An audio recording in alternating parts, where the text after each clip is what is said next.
course, thousands of people are likely enduring this cold without the benefit of a home. A new report from the Metro Denver Homeless Initiative shows more than 12,000 people slept outside on Metro streets last year. And overall, the number of people experiencing homelessness for the first time nearly doubled in 2021. Also, people of color made up a disproportionately high percentage of unhoused people in the Denver area.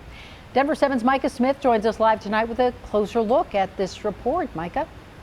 And this year, the city of Denver will spend more than $250 million to address homelessness in the city. As recently as November, voters approved a sales tax increase of 25 cents to give another $40 million to help solve the problem. But still, we're seeing an increase in homelessness in our city. So we took this new report to local organizations and city leaders to ask, how is current funding being spent, what's working, and what's not?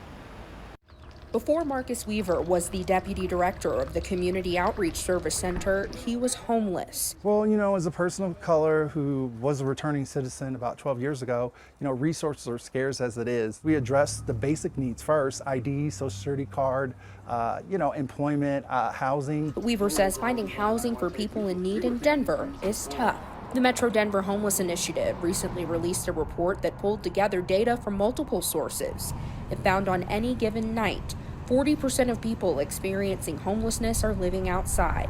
And of the nearly 11,000 adults experiencing homelessness, nearly 23% were Black, a ratio 4.5 times the Black population in the metro. A lot of people in the African American community are less likely to go receive resources. It is a continuation of a pattern that has existed for a long time, and one that should trouble us all. Britta Fisher, Denver's chief housing officer, says in 2022, the city will spend $270 million to address housing equity issues and homelessness with real solutions that work. Like housing with services that help people exiting homelessness. Fisher says the housing first approach works, and wraparound services help to keep people from returning to homelessness.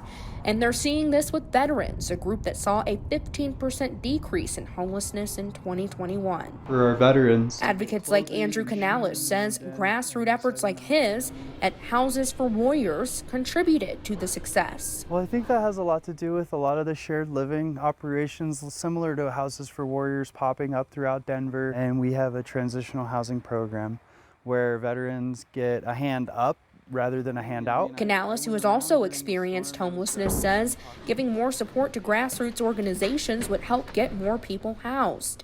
Both Weaver and Canales would like to see the city give some of the millions in funding to their organizations that have leaders who know what it means to live on Denver streets and who know how to get people off of those streets. And if you're wondering where all of those numbers came from the report, the Denver Metro Homeless Initiative used what's called the Homeless Management Information System. That is a data collection point that 75% of shelters in Denver and all federally funded service providers use to track all services. Reporting live, Micah Smith, Denver 7. Certainly a work in progress. Thank you, Micah.